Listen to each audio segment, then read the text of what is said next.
listening to Combat Sports UK. Combat Sports UK. What's happening, fight fans? Welcome back to Combat Sports UK. Chris Simpson here. If you are watching the video, make sure that if you're not already subscribed, you do hit that subscribe button. Make sure that you like the video, comment, share it on your socials, and just make sure that we are getting the very best engagement that we can, so we can keep bringing you all of these interviews with the best talents in MMA. Keep growing the channel and just keep providing you with the content that you guys want to see. But without further ado, I'm joined by Oktagon flyweight champion Sam Creasey. How are you doing? Hey mate, thanks for having me on. Yeah, not a problem. Thanks for coming on. Obviously, 6 days until your title defense, so really getting down to the nitty gritty of the last few days. What are the sort of next few days looking like for you now, heading into next Saturday? Pretty monotonous, to be honest. I've done all my hard training, all my actual training for camp now. I'm into the water load period. Drop my carbs down. But my weight is in a good position, so I can play around a little bit, at least on the first few days this week.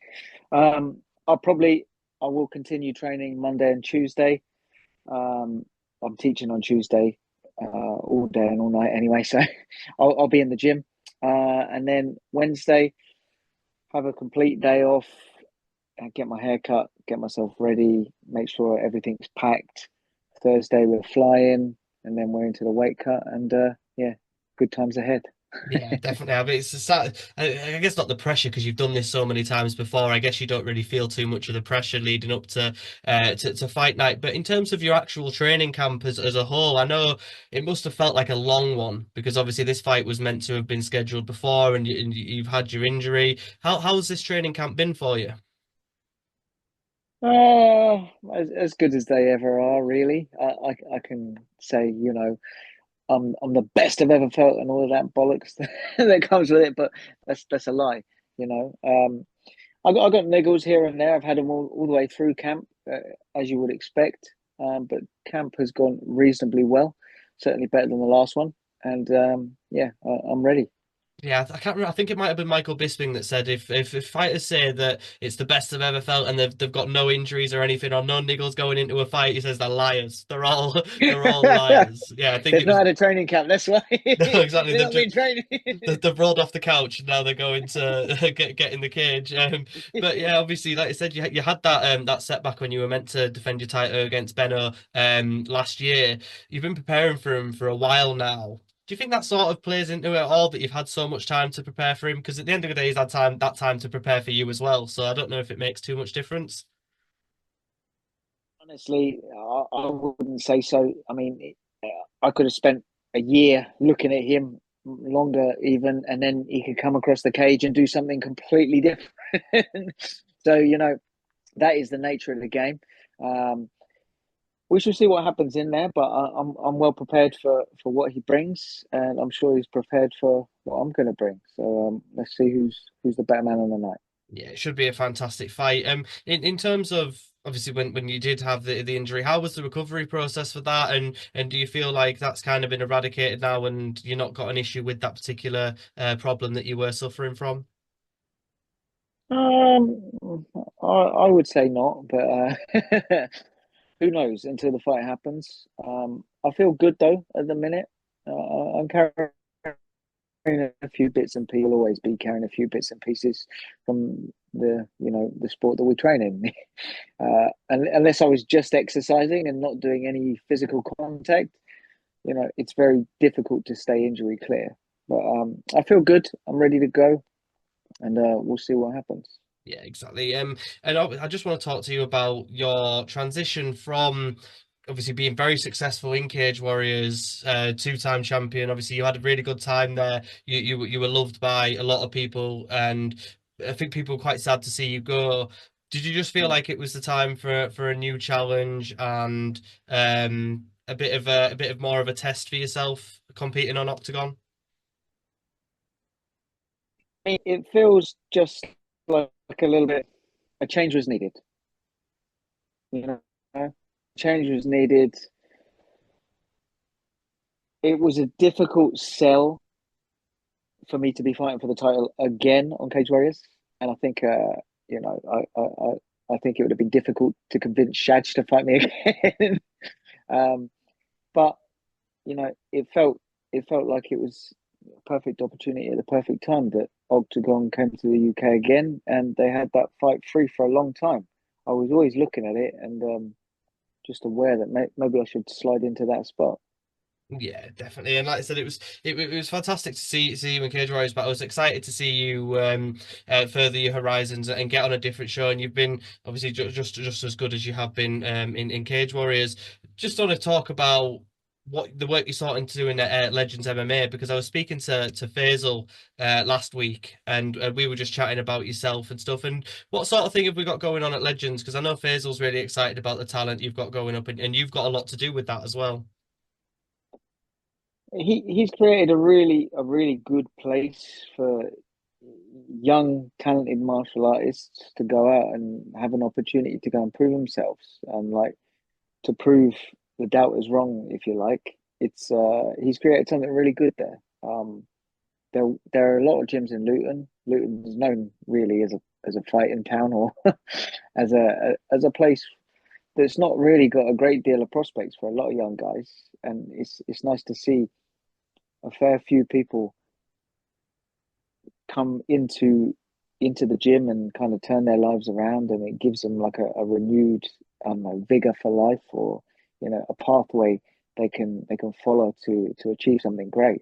And he's doing a great job there. I'm very happy to be part of it, and I appreciate him and everybody in the gym there also.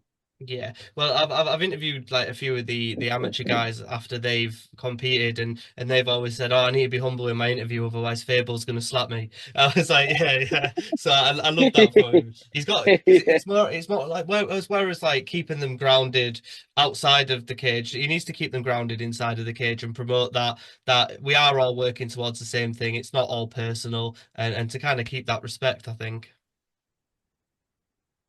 Yeah, absolutely. I think what I try to tell most of my guys is just keep your ego in check.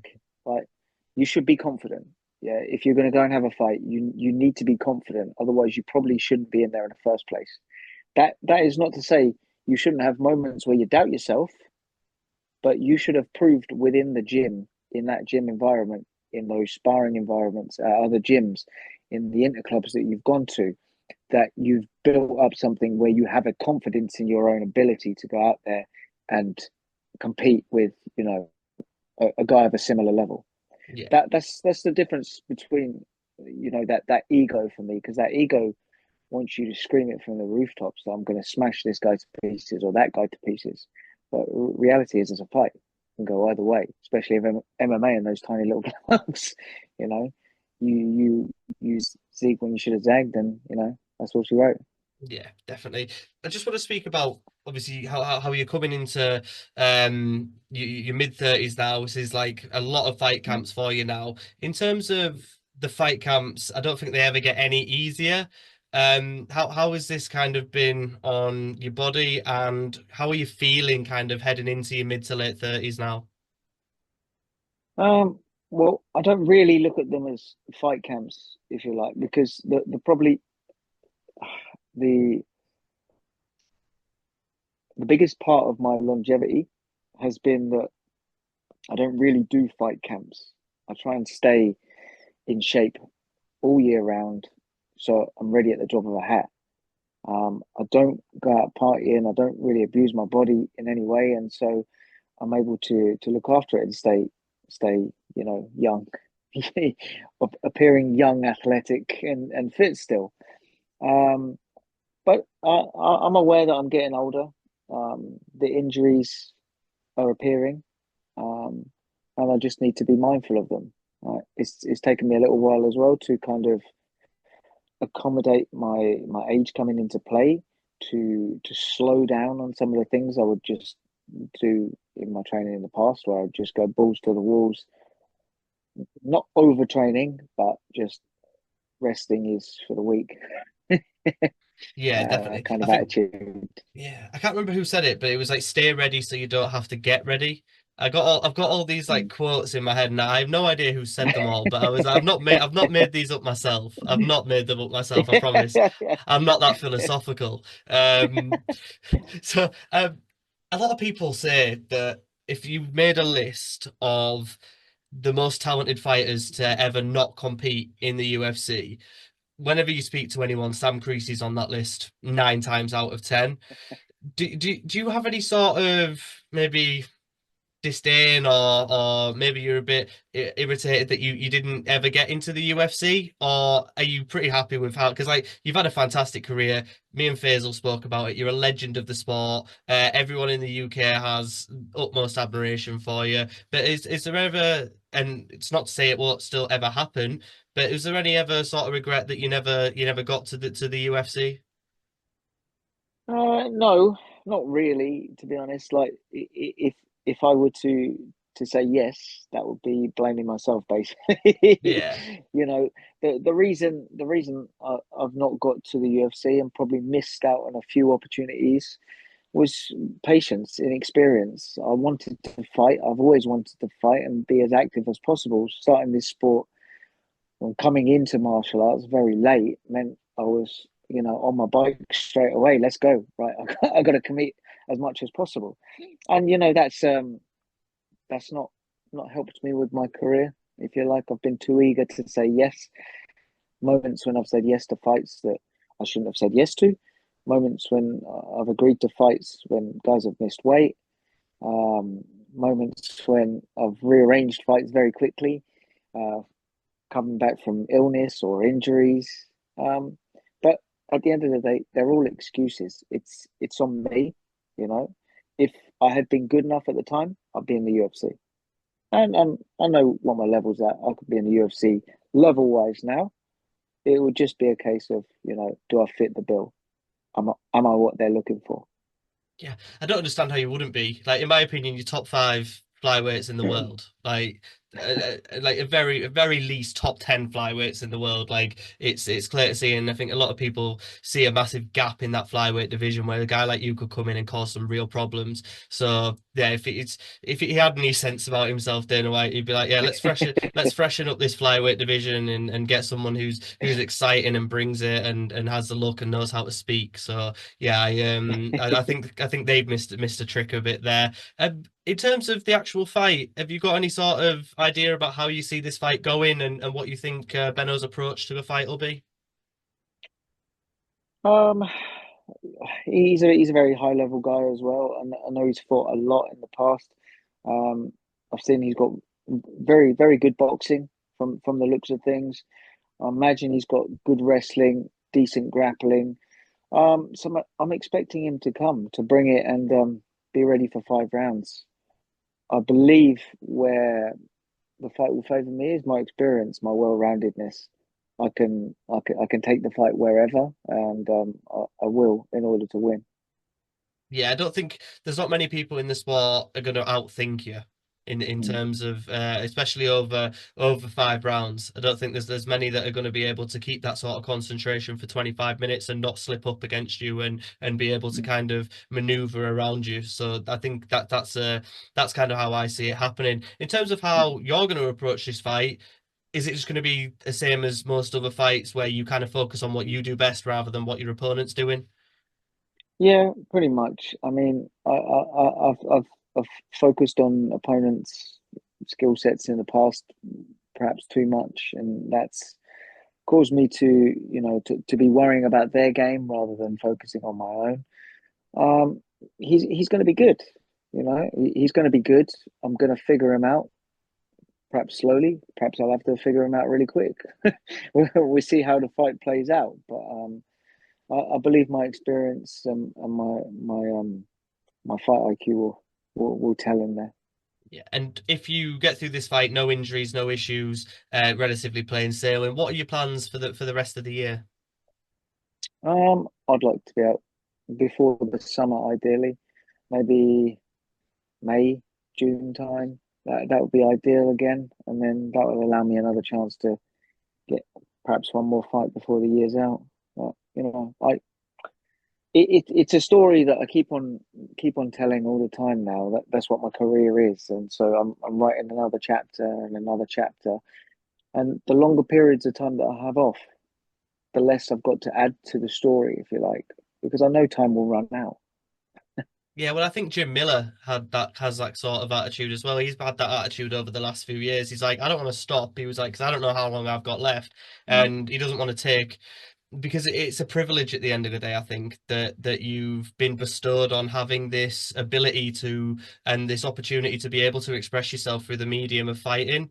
I think it is a privilege, and you don't want to take that for granted, or perhaps waste that. So yeah, you've got the correct outlook there, in my opinion. But I'm really looking forward to this fight. So I'm really looking forward to seeing you back in there, because yeah, I feel like 10 months is a bit too long to not see a Sam Creasey fight. So yeah, I really hope it all goes well for you, mate. And yeah, everyone here at Combat Sports UK for the most part will be rooting for you on fight night.